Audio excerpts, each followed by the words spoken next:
Welcome home to philosophy, where we wonder about everything and anything is possible. Hi, I'm Dr. Robert Corey, the Laughing Philosopher. Life is complicated. The world is complicated, and you are complicated. Figuring out how to live a happy, meaningful life, guided by wisdom and reason, is not easy. Is life a game? What is love? Should I fear death? Is this a just world? Almost from the moment of birth, you've been told how to behave, how to fit in, and how to fulfill other people's expectations. You fear that you will lack importance or cease to exist in the lives of others if you think for yourself and question the rules and roles you've been told define you. Wisdom and reason will remove this illusion so you can live authentically in the world around you, find your true purpose, and become your real self. Welcome to episode number 104. Challenging our instinct to judge. Stoic wisdom on labeling others and ourselves. Writing a note to himself in his personal journal. Meditations. Marcus Aurelius, the last of the rulers, later known as the 5 good emperors, reminded himself, say to yourself each morning, today I will meet with people who are meddling, ungrateful, overbearing, deceitful, envious, and unsocial. They suffer from these flaws through ignorance of good and bad. The world is filled with other people who you perceive are not like you.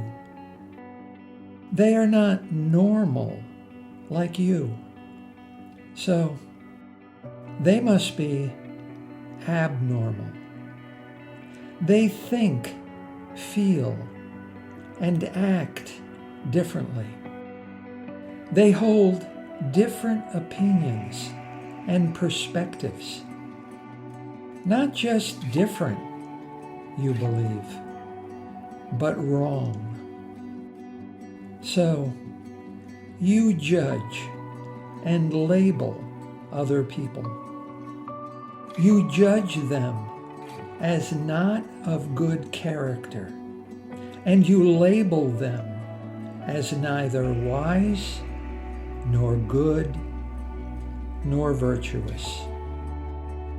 You judge them as ignorant and evil and immoral, and you label them as possessing bad character. You judge them as sinful and vile and wicked, and you label them as risky and perilous.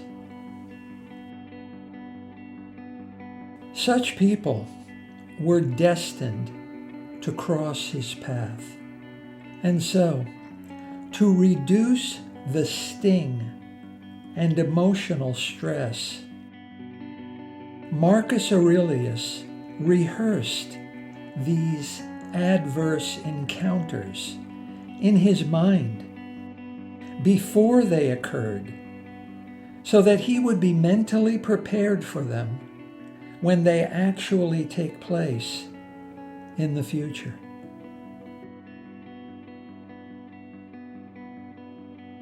Seneca, the great Stoic philosopher, said, "Let us think of anything that could happen as something that will happen.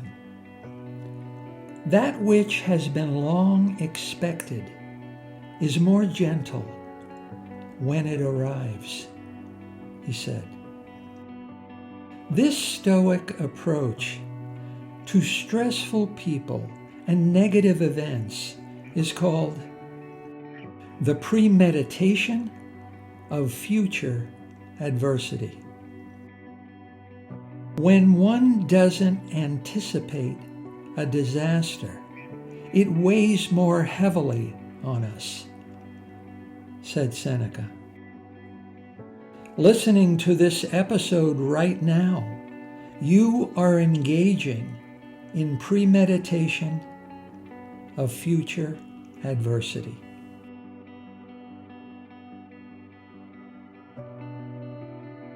Everyone believes himself to be a good judge of other people. You spend more time with yourself than with any other person, so you think you're a pretty good judge of yourself, too. Thinking it doesn't make it true. Believing it doesn't make it true. Good and bad, right and wrong, wise and ignorant, moral and immoral, and normal and abnormal are harder to see rightly, to understand rightly, and to judge rightly than you think or believe or care to admit to yourself. Judging people and labeling people are easy to do. Getting it right is hard.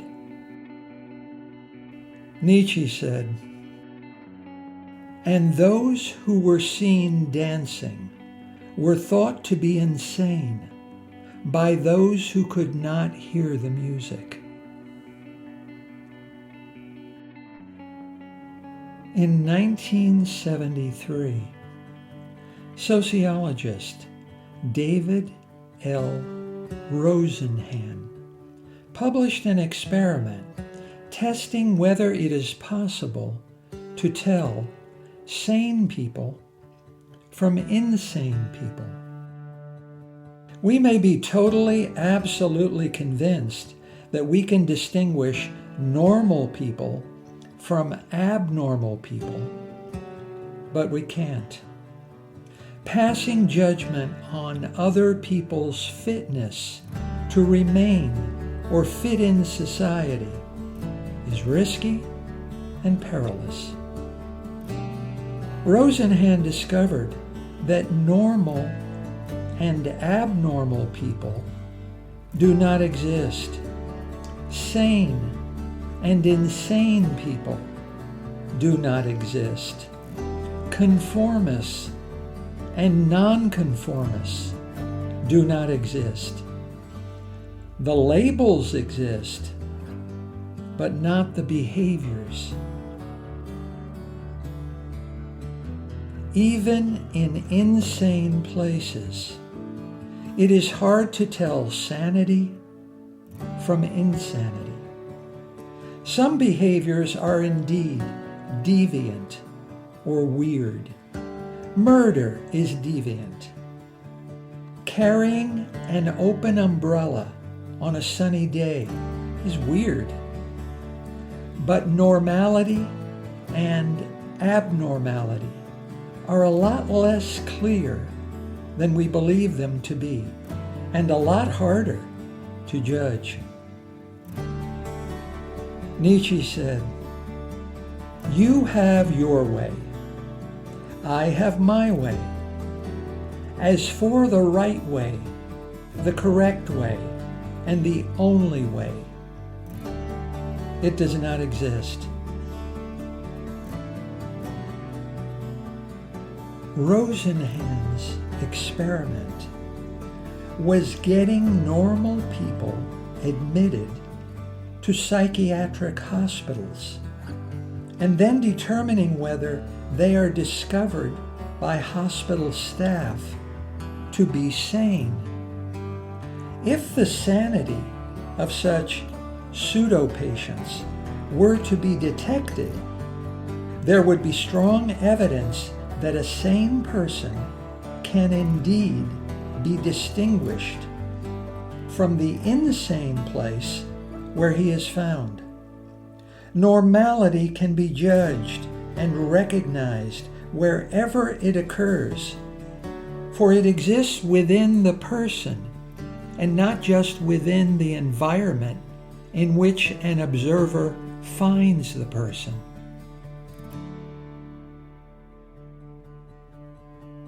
In Rosenhan's study, 8 sane people, 3 women and 5 men, gained secret admission to 12 different psychiatric hospitals.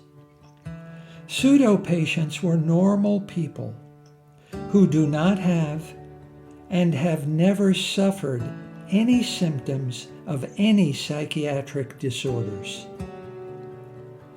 Pseudo-patients complained to the hospital admissions office that they had been hearing strange and unfamiliar voices. Immediately after admission to the psychiatric ward, the pseudo-patients ceased simulating any symptoms of abnormality and behaved as he or she normally behaved. Length of hospitalization ranged from 7 to 52 days, with an average stay of 19 days.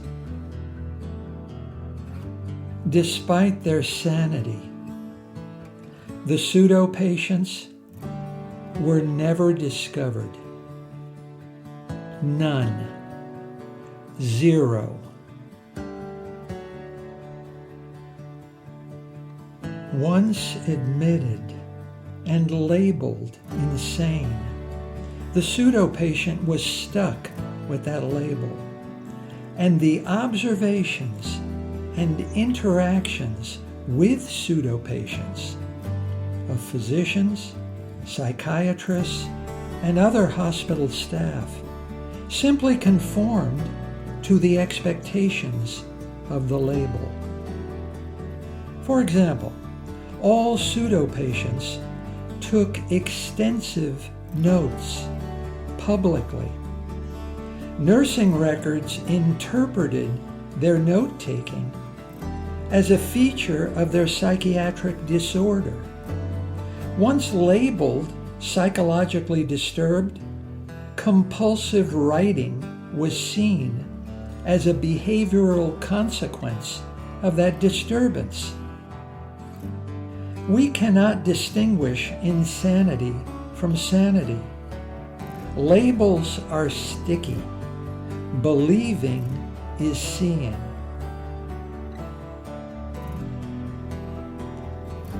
Then, Rosenhan decided to reverse the experiment. Can diagnosing the sane insane be reversed? So, a follow-up experiment was arranged.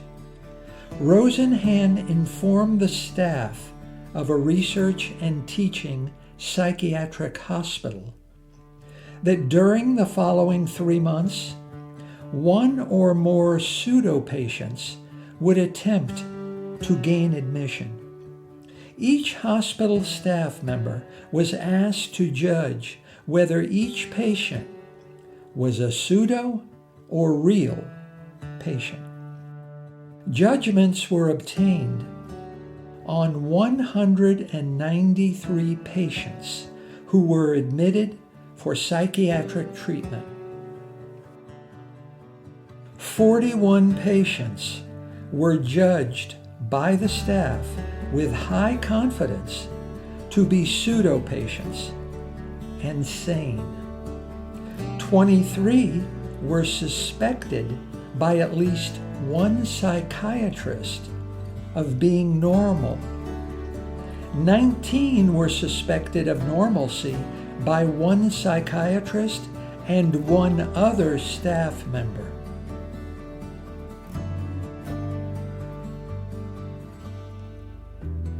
Actually, no genuine pseudo-patient, none, zero, presented himself or herself for hospital admission during the 3-month period.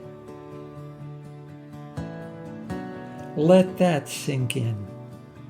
Rosenhan's second experiment proves that labeling the sane insane can indeed be reversed. The insane can be labeled sane.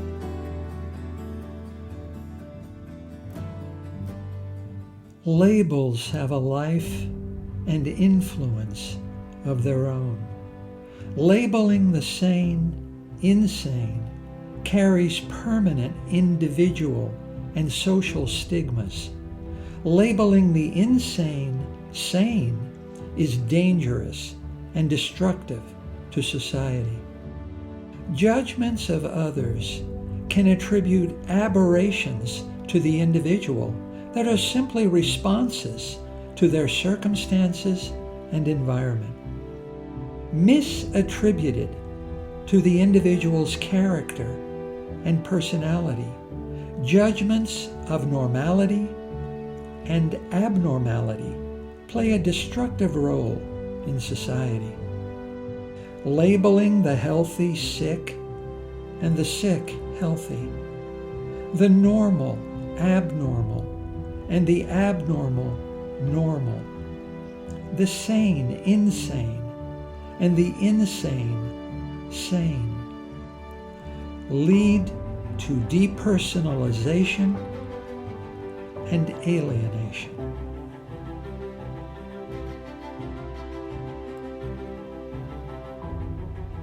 Whenever we don't know, we tend to assume that we understand more than we actually do, and just fill in the gaps in our knowledge with made-up, manufactured truths. Why can't we just admit that we simply don't know what needs to be known and simply stop judging the lives of others? The fact of the matter is that if we can't even distinguish normal from crazy and sane from insane, how useful and reliable are our judgments of who is good and who is bad, who is right and who is wrong, who is moral and who is immoral, who is wise and who is ignorant, who is in conformity and who is in nonconformity, and who is normal and who is abnormal? Aristotle said, "There is only one way to avoid criticism. Do nothing, say nothing, and be nothing." Judging and labeling are easy. Getting it right is tricky and hard.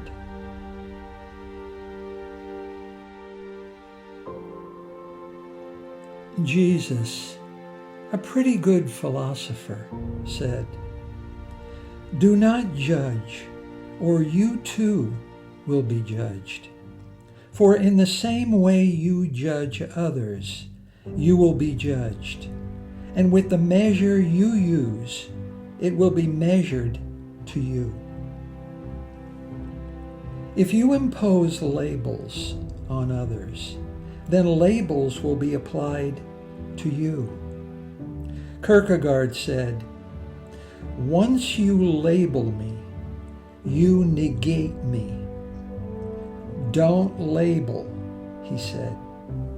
When the individual must live up to the expectations of the label, then the individual ceases to exist. The individual's true self is consumed by the label. Only the label exists. The individual's potential for self-knowledge and self-determination is lost. The power to create ourselves is lost. Our potential to achieve the dreams we have about ourselves is lost. The same is true of self-judgment and self-labeling. Don't judge, said Jesus, and he made no exception for you to judge yourself. Don't judge yourself as well as other people. You will negate yourself by identifying yourself with the label rather than identifying yourself with what you actually are and with what you can and really ought to be. Kierkegaard said, "Don't forget to love yourself."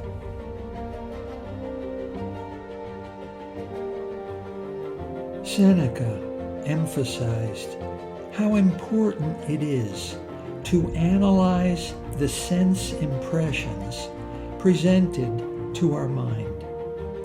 Don't make snap judgments because first impressions can be deceiving.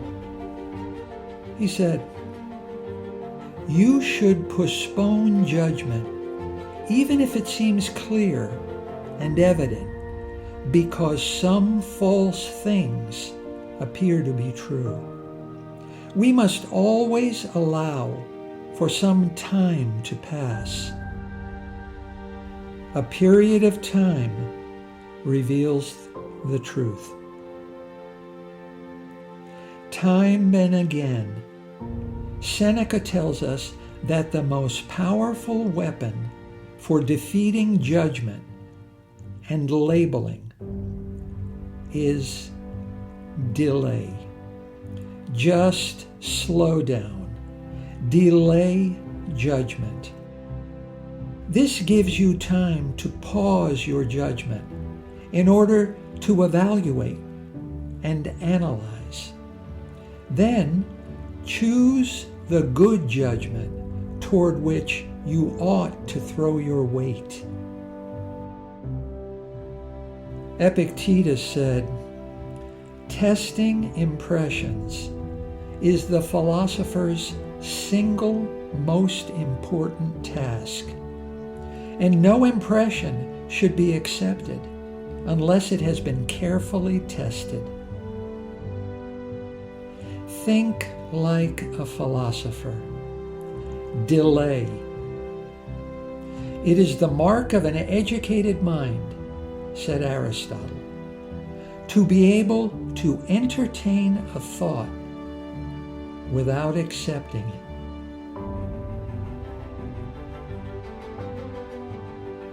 Humility is not something we are born with or without. Humility is a virtue we can learn and practice. Aristotle said that we are what we do. We learn by doing. We build a virtuous life with practice that develops good habits and good character. Don't pay any attention to what people say they believe. Words are easy. What you believe doesn't make you a good person. It's what you do. Actions are hard. Actions build and reveal one's true character. Children are open-minded and humble. Like Socrates, children know that true wisdom is knowing they know nothing. So, children can learn anything. You can't learn something if you think you already know it. We stop learning when we think we already know everything. When we stop practicing humility, we stop being a bridge to new knowledge. And as we age, we close up like a box. A box keeps things outside as well as inside. As adults, to attain good character, we need to win the fight against this human, all too human, bad habit in ourselves.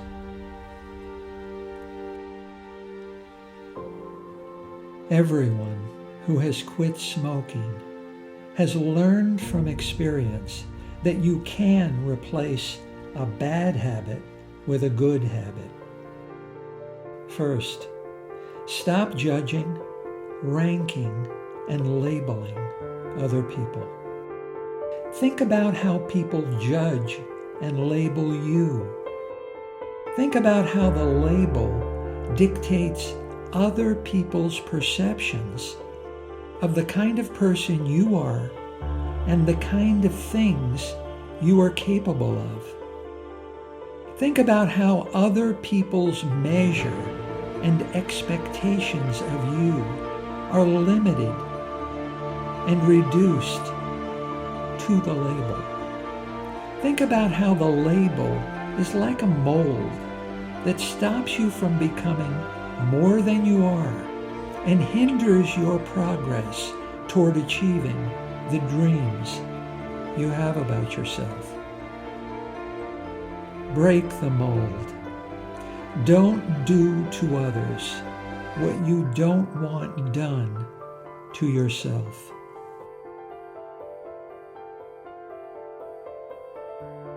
Second, interact with other people without judgment, keeping an open mind to who they actually are and what they can really be. Plato said, "Be kind, for everyone you meet is fighting a harder battle." Third, you are justly proud of your own talents and skills. Be grateful also for the talents and skills of others. No one is good at everything, but everyone is good at something. I'm pretty good at doing philosophy, but I can't drive a car. So I practice humility by asking for a ride in other people's cars. And I practice admiration for their skills. And I practice gratitude for their generosity. And fourth, just as you can't learn something if you think you already know it, you can't fix a flaw in yourself that you don't recognize or care to admit to yourself. The most important and powerful person in your life is you. And the most important conversations you will ever have are with yourself. Knowing yourself is the beginning of good character. Look beyond other people's judgments and labels and learn to see yourself as you really are. Every act of good character, no matter how small, is transforming you into a better person. Every day, as you walk past a homeless person on the street, empty your pockets of all your spare change. It's just a small act of humility, like water dripping on a stone, drop by drop. Nothing seems to be happening, but 1 year later, look at the stone, and the softest thing in the world has overcome the hardest.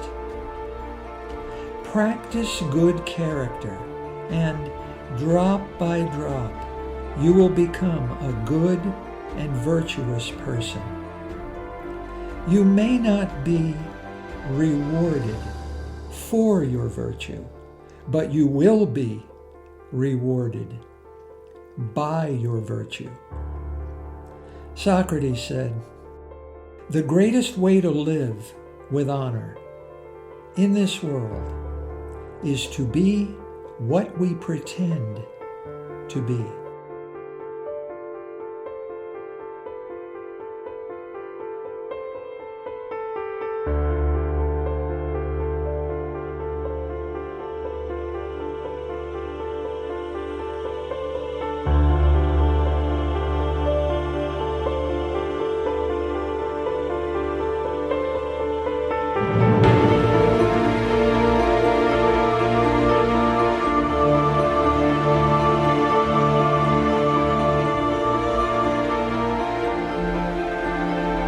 Thank you for listening.